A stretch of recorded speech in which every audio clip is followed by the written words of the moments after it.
Hey guys, welcome back. അപ്പം ഇന്ന് ഞാൻ നൈക്കയിൽ നിന്ന് കുറച്ച് പ്രൊഡക്റ്റ് മേടിച്ചിട്ടുണ്ടായിരുന്നു. സോ നമുക്ക് അൺബോക്സ് ചെയ്ത് നോക്കാം. അതിൽ ഫസ്റ്റ് വൺ വന്നിട്ട് അക്കലോജിക്കയുടെ സൺസ്ക്രീനാണ്. ഇത് എനിക്കല്ല, എൻ്റെ സിസ്റ്ററിനാണ്. ഞാൻ മറ്റേ സാധനങ്ങളൊന്നും യൂസ് ചെയ്യാറില്ല, എന്താണെന്നറിയത്തില്ല, താല്പര്യമില്ല.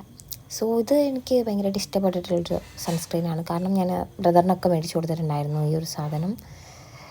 എന്താ പറയുക, ഒട്ടും ഫിറ്റ് കാസ്റ്റ് ഇല്ലാത്ത ഒരു സാധനം എന്ന് വെച്ചാൽ നമ്മൾ സ്കിന്നിൽ ഇട്ടിട്ടുണ്ടെന്നേ അറിയത്തില്ല. ഇപ്പം ഞാൻ ഇട്ട് തരുന്നത് കണ്ടാൽ തന്നെ മനസ്സിലാവും. പെട്ടെന്നത് ഇതായി നമ്മൾ സ്കിന്നിൽ ഇട്ടിട്ടുണ്ടെന്ന് ഇതൊന്നും ഒന്നും അറിയില്ല. കാരണം ഞാൻ രണ്ടും ഇട്ട് കാണിക്കുന്നു. ഈ സൈഡിൽ ഒന്നുമില്ല, ഈ സൈഡിൽ സൺസ്ക്രീൻ ഇട്ടത് എനിക്ക് നല്ല ഇഷ്ടപ്പെട്ടു എനിക്കത്. പിന്നെ ഞാൻ മേടിച്ചിട്ടുള്ളത് സ്വിസ് ബ്യൂട്ടിയുടെ ഒരു ലിപ് ലൈനർ ആയിരുന്നു, വോൾട്ട് മാറ്റ് ലിപ് ലൈനർ. ഏതായിരുന്നു ഷെയ്ഡ് എന്ന് മറന്നു പോയിട്ടുണ്ട്. പിന്നെ ഞാൻ മേടിച്ചിട്ടുണ്ടായിരുന്ന ഒരു എന്താ പറയുക ഷാർപ്പ്നർ ആയിരുന്നു.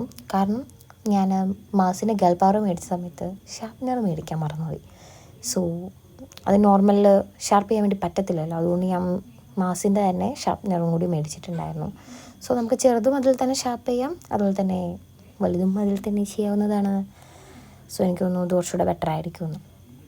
ഇതുവരെ ഞാൻ യൂസ് ചെയ്ത് നോക്കിയിട്ടില്ല, യൂസ് ചെയ്തിട്ട് പറയാം. സോ ഇന്നത്തെ ഇത്രയുള്ളൂ. അടുത്തിട്ട് കാണുന്നവരെ എല്ലാവർക്കും ബൈ.